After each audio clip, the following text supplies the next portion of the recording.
नमस्कार। मुंशी प्रेमचंद जी के उपन्यास गोदान के 11वें भाग में होरी की जिंदगी के संघर्ष और भी गहरे होते जाते हैं। इस हिस्से में मुख्य रूप से होरी पर कर्ज का बढ़ता बोझ, जमींदार के शोषण और सामाजिक दबावों का चित्रण किया गया है। वह अपनी जमीन को बचाने के लिए जी तोड़ मेहनत करता है, लेकिन परिस्थितियां उसके प्रतिकूल होती हैं। यह भाग होरी की बेबसी और ग्रामीण समाज की कठोर यथार्थता को दर्शाता है। तो आज की कहानी शुरू करते हैं। गोदान भाग 11। ऐसे असाधारण कांड पर गांव में जो कुछ हलचल मचना चाहिए था वह मचा और महीनों तक मचता रहा। झुनिया के दोनों भाई लाठियां लिए गोबर को खोजते फिरते थे। भोला ने कसम खाई कि अब न झुनिया का मुंह देखेंगे और न इस गांव का। होरी से उन्होंने अपनी सगाई की जो बात की थी वह अब टूट गई। अब वह अपनी गाय के दाम लेंगे और नगद, और इसमें विलंब हुआ तो होरी पर दावा करके उसका घर द्वार नीलाम करा लेंगे। गांव वालों ने होरी को जाति से बाहर कर दिया। कोई उसका हुक्का नहीं पीता, न उसके घर का पानी पीता है। पानी बंद कर देने की कुछ बातचीत थी, लेकिन धनिया का चंडी रूप सब देख चुके थे, इसलिए किसी की आगे आने की हिम्मत ना पड़ी। धनिया ने सबको सुना सुना कर कह दिया, किसी ने उसे पानी भरने से रोका तो उसका और अपना खून कर देगी। इस ललकार ने सभी के पित्ते पानी कर दिया। सबसे दुखी है झुनिया, जिसके कारण यह सब उपद्रव हो रहा है, और गोबर की कोई खोज खबर ना मिलना इस दुख को और भी दारुण बना रही है। सारे दिन मुंह छिपाए घर में पड़ी रहती है। बाहर निकले तो चारों ओर से बागबानों की ऐसी वर्षा हो कि जान बचाना मुश्किल हो जाए। दिन भर घर के काम धंधे करती रहती है और जब अवसर पाती है रो लेती है। हरदम थर थर कांपती रहती है कि कहीं धनिया कुछ कह ना बैठे। अकेले भोजन तो नहीं पका सकती, क्योंकि कोई उसके हाथ का खाना नहीं चाहता। बाकी सारा काम उसने अपने ऊपर ले लिया। गांव में जहाँ 4 स्त्री पुरुष जमा हो जाते हैं, यही कुत्सा होने लगती है। एक दिन धनिया हाट से चली आ रही थी कि रास्ते में पंडित दातादीन मिले। वो चाहती थी कि कतरा कर निकल जाए, पर पंडित जी छेड़ने का अवसर पाकर कब चूकने वाले थे। छेड़ ही तो दिया। गोबर का कुछ सर संदेश मिला कि नहीं धनिया? ऐसा कपूत निकला कि घर की सारी मर्यादा बिगाड़ दी। धनिया के मन में स्वयं ही यही भाव आते रहते थे। उदास मन से बोली, बुरे दिन आते हैं बाबा तो आदमी की मति फिर जाती है, और क्या कहूँ। दातादीन बोले, तुम्हें इस दुष्टा को घर में ना रखना चाहिए था। दूध में मक्खी पड़ जाती है तो आदमी उसे निकाल कर फेंक देता है और दूध पी जाता है। सोचो कितनी बदनामी और जगहसाई हो रही है। वह उल्टा घर में नहीं रहती तो कुछ ना होता। लड़कों से इस तरह की भूल चूक होती रहती है। जब तक बिरादरी को भात ना दोगे, ब्राह्मणों को भोज ना दोगे, कैसे उद्धार होगा। उसे घर में ना रखते तो कुछ ना होता। होरी तो पागल है ही, तू कैसे धोखा खा गई। दातादीन का लड़का मातादीन एक चमारिन से फंसा हुआ था। इसे सारा गांव जानता था, पर वह तिलक लगाता था, पोथी पत्रे वाँचता था, कथा भागवत कहता था, धर्म संस्कार कराता था। उसकी प्रतिष्ठा में जरा भी कमी न थी। वह नित्य स्नान पूजा करके अपने पापों का प्रायश्चित कर लेता था। धनिया जानती थी झुनिया को आश्रय देने से ही यह सारी विपत्ति आई है। उसे न जाने कैसी दया आ गई। नहीं उसी रात को झुनिया को निकाल देती तो क्यों इतना उपहास होता। लेकिन यह भय भी होता कि तब उसके लिए नदी या कुआं के सिवा और ठिकाना कहाँ था। एक प्राण का मूल्य देकर, एक नहीं 2 प्राणों का, वह अपनी मर्यादा की रक्षा कैसे करती। फिर झुनिया के गर्भ में जो बालक है वह धनिया के ही तो हृदय का टुकड़ा है। हंसी के डर से उसके प्राण कैसे लेती, और फिर झुनिया की नम्रता और दीनता भी उसे निरस्त कर देती है।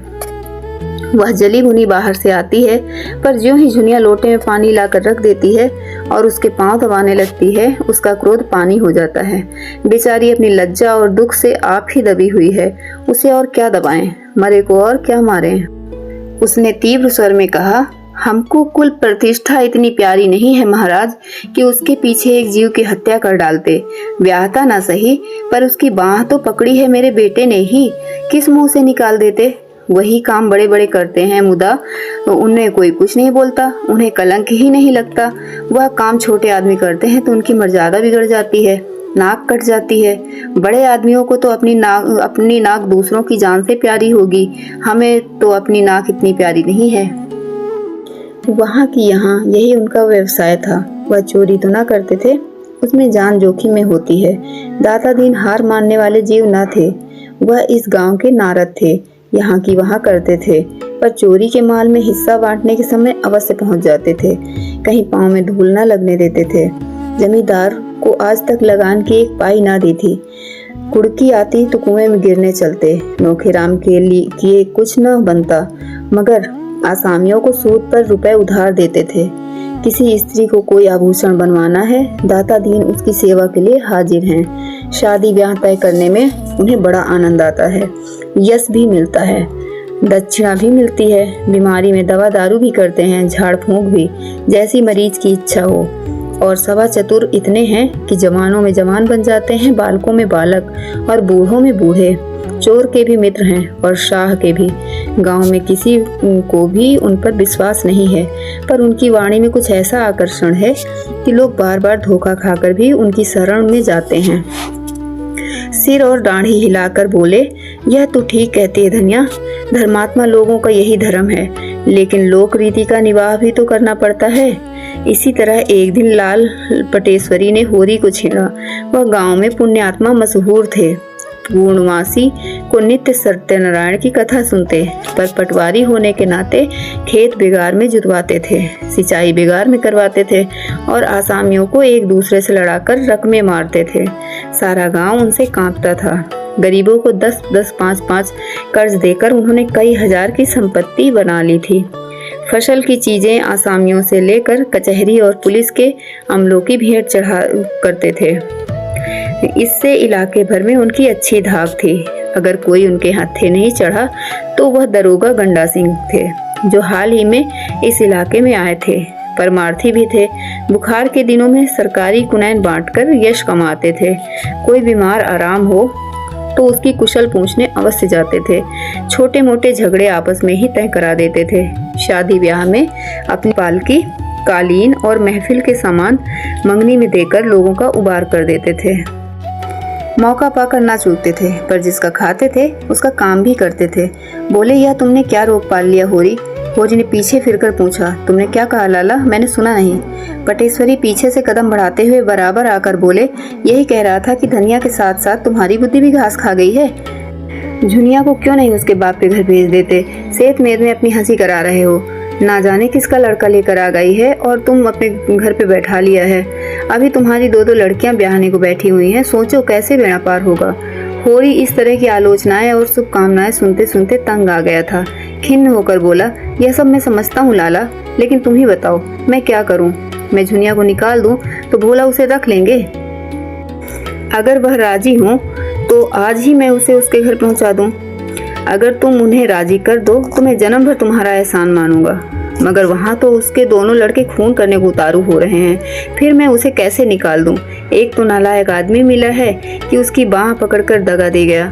मैं भी निकाल दूंगा तो इस दशा में वह कहीं मेहनत मजूरी भी तो ना कर सकेगी। कहीं डूब धंस मरी तो किसे अपराध लगेगा? रहा लड़कियों को ब्याह का, सो भगवान मालिक। जब उसका समय आएगा कोई ना कोई रास्ता निकल ही आएगा। लड़कियां तो हमारी बिरादरी में आज तक कभी कुंवारी नहीं रही। बिरादरी के डर से हत्यारे का काम तो नहीं कर सकता। होरी नम्र स्वभाव का आदमी था, सदा सिर झुकाकर चलता था और 4 बातें गम खा लेता था। हीरा को छोड़कर गांव में उसका कोई अहित न चाहता था, पर समाज इतना बड़ा अनर्थ कैसे सह ले? और उसकी मुटमर्दी तो देखो कि समझाने पर भी नहीं समझता। स्त्री पुरुष दोनों जैसे समाज को चुनौती दे रहे हैं कि देखें कोई उनका क्या कर लेता है, तो समाज भी दिखा देगा कि उनकी मर्यादा तोड़ने वाले सुख की नींद नहीं सो सकते। उसी रात को इस समस्या पर विचार करने के लिए गांव के विधाताओं की बैठक हुई। दाता दीन बोले, मेरी आदत किसी की निंदा करने की नहीं है। संसार में क्या क्या कुकर्म नहीं होता, अपने से क्या मतलब। मगर वह राण धनिया तो मुझसे लड़ने को उतारू हो गई। भाइयों का हिस्सा दबाकर हाथ में 4 पैसे हो गए हैं, तो अब वो कुपंथ के सिवा और क्या सूझेगी। नीच जात जहाँ पेट भर रोटी खाई और टेढ़े चले। इसी से तो शास्त्रों में कहा गया है कि नीच जात लतियाए अच्छा। पटेश्वरी ने नारियल का कश लगाते हुए कहा, यही तो इनमें बुराई है कि 4 पैसे देखे नहीं और आंखें बदली। आज होरी ने ऐसी हेकड़ी जताई कि मैं अपना समूह लेकर रह गया। ना जाने अपने को क्या समझता है। अब सोचो इस अनीति का गांव में क्या फल होगा। झुनिया को देखकर दूसरी विधवाओं का मन बढ़ेगा कि नहीं? आज भोला के घर में यह बात हुई है। कल हमारे तुम्हारे घर में भी होगी। समाज तो भय के बल से चलता है। आज समाज का अंकुश जाता रहे, फिर देखो संसार में क्या क्या अनर्थ होने लगते हैं। उस समय इनकी अवस्था 45 के लगभग थी, पर आपने दूसरा ब्याह किया। झिंगुरी सिंह 2 स्त्रियों के पति थे। पहली स्त्री 5 लड़के लड़कियां छोड़कर मरी, और जब उससे कोई संतान न हुई तो तीसरा ब्याह कर डाला। अब इनकी 50 की अवस्था थी और 2 जवान पत्नियां घर में बैठी थीं। उन दोनों ही के विषय में किस किस तरह की बातें फैल रही थीं, पर ठाकुर साहब के डर से कोई कुछ नहीं कहता था, और कहने का अवसर भी तो हो, पति की जाड़ में सब कुछ जायज है। ठाकुर साहब स्त्रियों पर बड़ा कठोर शासन रखते थे और उन्हें घमंड था कि उनकी पत्नियों का घूंघट तक किसी ने ना देखा, मगर घूंघट की आड़ में क्या होता है उसकी उन्हें खबर क्या। बोले, ऐसी औरत का तो सिर काट लें। होरी ने इस उल्टा को घर में रखकर समाज में विष बोया है। ऐसे आदमी को गांव में रहने देना सारे गांव को भ्रष्ट करना है। गांव में यह नीति चले तो किसी की आबरू सलामत ना रहेगी। पंडित नोखेराम कारकुन जो बड़े कुलीन ब्राह्मण थे, इनके दादा किसी राजा के दीवान थे, पर अपना सब कुछ भगवान के चरणों में भेंट करके साधु हो गए थे। इनके बाप ने भी राम नाम की खेती में ही उम्र काट दी।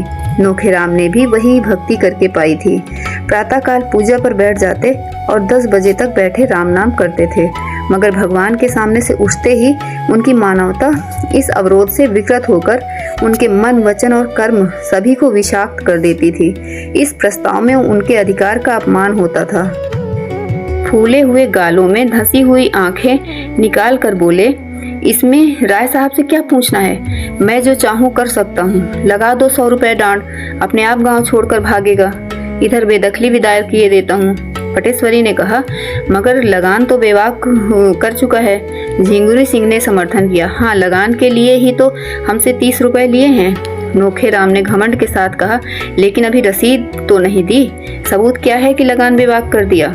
सर्वसम्मति से यही तय हुआ कि होरी पर 100 रुपए तवान लगा दिया जाए। केवल एक दिन गांव के आदमियों को बटोरकर उनकी मंजूरी लेने की अभिनय आवश्यक था। संभव था इसमें 10-5 दिन की देरी हो जाती, पर आज ही रात को झुनिया के लड़का पैदा हो गया और दूसरे ही दिन गांव वालों की पंचायत बैठ गई। होरी और धनिया दोनों अपनी किस्मत का फैसला सुनने के लिए बुलाए गए। चौपाल में इतनी भीड़ थी कि कहीं तिल रखने की जगह ना थी। पंचायत ने फैसला किया कि होरी पर 100 रुपए नगद और 30 रुपए अनाज डांड लगाया जाए। धनिया भरी सभा में ऊंचे हुए कंठ से बोली, पंचों, गरीबों को सताकर सुख ना पाओगे, इतना समझ लेना। हम तो मर मिट जाएंगे, कौन जाने इस गांव में रहे न रहे, लेकिन मेरा शराब तुमको भी जरूर से जरूर लगेगा। मुझसे इतना कड़ा जरिमाना इसलिए लिया जा रहा है कि मैंने अपनी बहू को क्यों अपने घर में रखा, क्यों उसे घर से निकालकर सड़क की भिखारी नहीं बना दिया। यही न्याय है, हैं? पटेश्वरी बोले, वह तेरी बहू नहीं है, हरजाई है। होरी ने धनिया को डांटा, तू क्यों बोलती है धनिया, पंच में परमेश्वर रहते हैं, उनका जो निर्णय है वह सिर आंखों पर। अगर भगवान की यही इच्छा है कि हम गांव छोड़कर भाग जाएं, तो हमारा क्या बस। पंचों, हमारे पास जो कुछ भी है वह अभी खलियान में है, एक दाना भी अभी घर नहीं आया। जितना चाहो ले लो, सब लेना चाहो सब ले लो, हमारा भगवान मालिक है। जितनी कमी पड़े उसमें हमारे 2 बैल भी ले लेना। धनिया दांत खटखटा कर बोली, मैं एक दाना ना दूंगी अनाज का, ना कौड़ी डांड दूंगी। जिसमें बूता हो चलकर मुझसे ले। अच्छी दिल लगी है, सोचा होगा डांड के बहाने इसकी सब जायदाद ले लो और नजराना लेकर दूसरों को दे दो। बाग बगीचे बेचकर मजे से तर माल उड़ाओ। धनिया के जीते जी ये न होने का, और तुम्हारी लालसा तुम्हारे मन में ही रहेगी। हमें नहीं रहना बिरादरी में रहकर हमारी मुक्ति न हो जाएगी। अब भी हम अपने पसीने की कमाई खाते हैं, तब भी अपने पसीने की कमाई खाएंगे। होरी ने उसके सामने हाथ जोड़कर कहा, धनिया तेरे पैरों पड़ता हूँ, चुप रह। हम सब बिरादरी के चाकर हैं, उसके बाहर नहीं जा सकते। वह जो डांड लगाती है उसे फिर सिर झुकाकर मंजूर कर। नक्कू बनकर जीने से तो गले में फांसी लगा लेना अच्छा है। आज मर जाएं तो बिरादरी ही तो हमारी मिट्टी को पार लगाएगी, बिरादरी ही तारेगी तो तरेंगे। पंचों, मुझे अपने जवान बेटे के मुंह देखना नसीब ना हो। अगर मेरे पास खलिहान के अनाज के सिवा और कोई चीज हो, मैं बिरादरी से दगा ना करूंगा। पंचों, मेरे बाल बच्चों पर दया आए तो उनकी कुछ परवरिश करें, नहीं मुझे तो उनकी आज्ञा पालनी है। धनिया झल्ला कर वहाँ से चली गई और होरी पहर रात तक खलिहान से अनाज ढो ढोकर झिंगुरी सिंह के चौपाल में ढेर करता रहा। 20 मन जौ था, 5 मन गेहूं और इतना ही मटर, थोड़ा सा चना और तिलहन भी था। अकेला आदमी और 2 गृहस्थियों का बोझ। यह जो कुछ हुआ था धनिया के पुरुषार्थ से हुआ था। झुनिया भीतर का सारा काम कर लेती थी और धनिया अपनी लड़कियों के साथ खेती में जुट गई थी। दोनों ने सोचा था गेहूं और तिलहन से लगान की एक किस्त अदा कर दी जाएगी और जो हो सका तो थोड़ा सा सूद भी दे देंगे। जौ खाने से के काम में आ जाएगा। लंगे तंगे 5-6 महीने कट जाएंगे। तब तक ज्वार, मक्का, सवा, धान के दिन आ जाएंगे। वह सारी आशा मिट्टी में मिल गई। अनाज तो हाथ से गए ही, 100 रुपए की गठरी और सिर पर लद गई। अब भोजन का कहीं ठिकाना नहीं और गोबर का क्या हुआ भगवान जाने। न हाल न हवाल। अगर दिल इतना कच्चा था तो ऐसा काम किया ही क्यों? मगर होनहार को कौन टाल सकता है। बिरादरी का यह आतंक था कि अपने सिर पर लादकर अनाज स्वयं ढो रहा था, मानो अपने हाथों अपनी कब्र खोद रहा हो। जमींदार, साहूकार, सरकार, किसका कितना रूप था। कल बाल बच्चे क्या खाएंगे कि इसकी चिंता प्राणों को सोखे लेती थी। पर बिरादरी का भय पिशाच की भांति सिर पर सवार आक्ष दिए जा रहा था। बिरादरी से पृथक जीवन का वह कोई विकल्पना ही न कर सकता था। शादी, ब्याह, मुंडन, छेदन, जन्म, मरण सब कुछ बिरादरी के हाथों में है। बिरादरी उसके जीवन में वृक्ष की भांति जड़ जमाए हुए थी और उसकी नींव उसके रोम रोम से बिंधी हुई थी। बिरादरी से निकलकर उसका जीवन विशृंखल हो जाएगा, तार तार हो जाएगा। जब खलिहान में केवल 1.5-2 मन जौ रह गया तो धनिया ने दौड़कर उसका हाथ पकड़ लिया और बोली, अच्छा अब रहने दो, दे तो चुके हो बिरादरी की लाजा। बच्चों के लिए भी तो कुछ छोड़ोगे कि सब बिरादरी की भाड़ में झोंक दोगे? मैं हार जाती हूँ, मेरे भाग में तुम ही जैसे बुद्ध का संग लिखा था। होरी ने अपना हाथ छुड़ाकर टोकरी में अनाज भरते हुए कहा, यह ना होगा धनिया। पंचों की आंख बचाकर एक दाना भी रख लेना मेरे लिए हराम है। मैं जाकर सब का सब वहाँ ढेर कर देता हूँ, फिर पंचों के मन में दया उपजेगी तो कुछ मेरे बाल बच्चों के लिए दे देंगे, नहीं तो भगवान मालिक है। धनिया तिलमिला कर बोली, यह पंच नहीं है, पक्के राक्षस हैं, पक्के राक्षस। सब हमारी जगह हैं। हम जमीन छीन कर भात भरना चाहते हैं। डांड तो बहाना है, समझाती जाती हूँ पर तुम्हारी आंखें नहीं खुलती। तुम इन पिशाचों की से दया की आशा रखते हो, सोचते हो 10-5 मन निकाल कर तुम्हें दे देंगे। मुंह धो रखो।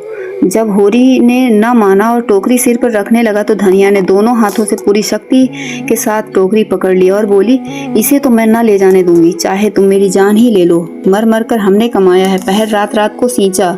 अगोरा इसलिए कि पंच लोग मुद्दों पर मूछों पर ताव देकर भोग लगाएं और हमारे बच्चे दाने दाने के लिए तरसें।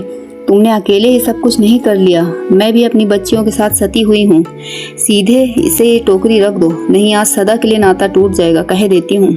होरी सोच में पड़ गया। धनिया के कथन में सत्य था। उसे अपने बाल बच्चों छीनकर तवान देने का क्या अधिकार है?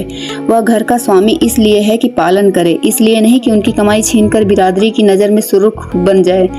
टोकरी उसके हाथ से छूट गई। धीरे से बोला, तू ठीक कहती धनिया, दूसरों के हिस्से पर मेरा कोई जोर नहीं। जो कुछ बचा है वह ले जा, मैं जाकर पंचों से कह देता हूँ।